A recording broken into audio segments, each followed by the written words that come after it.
Hello all. Olivia Schmidt was my friend. She died at an old age in her bed, and I know that she lived a full and prosperous life, but it's still a sad day to know that she died. Olivia led such an exciting life. She had so many great stories that she told me and her children and her husband. When she was 23 years old, she went to England for the first time to travel abroad. She was studying fashion at the time. She wanted to be a buyer for a fashion company. And she learned a bunch of exciting new things, and she was filled with life. And one day she was walking and she went to a class at Oxford just to see what it was like. She was just sitting in. And a guy sitting next to her started talking to her, and it turned out that he was the Duke of England.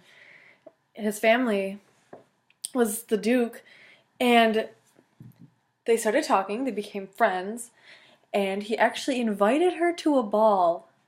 It was always Olivia's dream to go to a ball. Like, why wouldn't you want to go to a ball as a young girl? She got to get dressed up. He sent her a dress, and he picked her up in her limo, and they went to the ball and they danced. It was just a wonderful time, and she has so many great stories from traveling abroad. She's always traveling, always doing fun stuff that everybody wishes they could do. I'm not here to mourn Olivia Schmidt. I'm here to commemorate the life that she lived.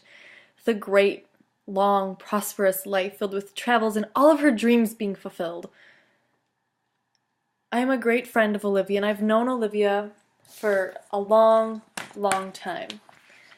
She has been a great friend for me throughout college, and I have given many speeches before. I've actually given a eulogy before, so I hope that I do this satisfactorily for her. We all loved Olivia, and we want to celebrate the life that she lived. She lived the full, exciting life that she wanted, traveling the world, studying fashion. She had a family, even though it was hard to have a family since she traveled so much. Her and her husband James worked their hardest to make it work for their kids. Their 3 kids are great people.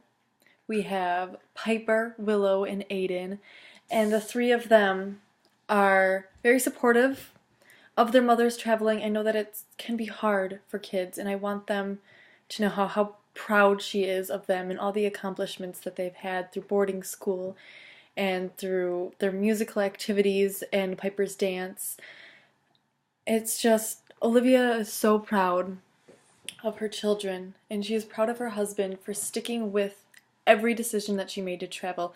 He stayed home with the kids when she needed to travel. They lived in England, London, and when she traveled to Spain or to China or to France, he would stay home and work from home because he knew how much her career meant to her. She would be so proud and honored that he was her husband. She also took the kids with her, and they had so many fun traveling stories about going to different countries and experimenting new things, new foods. Olivia, through her life, Olivia got more acquainted with the fashion world. She was at first a buyer for a big fashion company. She was a buyer at a store, and she met with designers, and it was something she always wanted.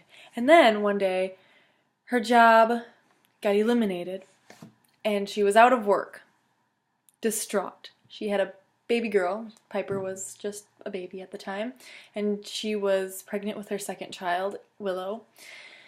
And she had lost her job. Her and James were gonna be okay, but she was freaking out a lot.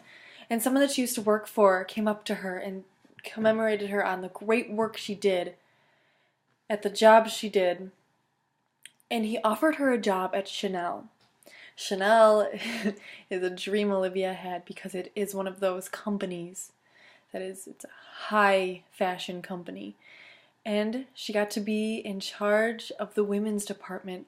She got to be the women's department of Chanel. She got to go to shows. She got to take her kids to shows. She sat front row at shows. Olivia's life was filled with greatness, of living her dreams. She had a full life with her kids, and her kids have kids now. All of her grandkids are great people. They're all here today.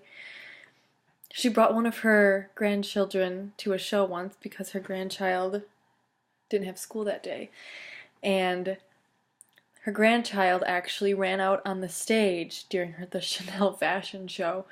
And at first, Olivia was kind of freaking out because, well, there's an infant child running around on stage. But then she realized that everyone was laughing and they loved it. And they loved Olivia, and they asked her to join her granddaughter on stage, and she got to go on stage and take pictures with her granddaughter and the models. The models loved her. She helped backstage. She helped the designers. Everyone loved her. She contributed greatly to the fashion community.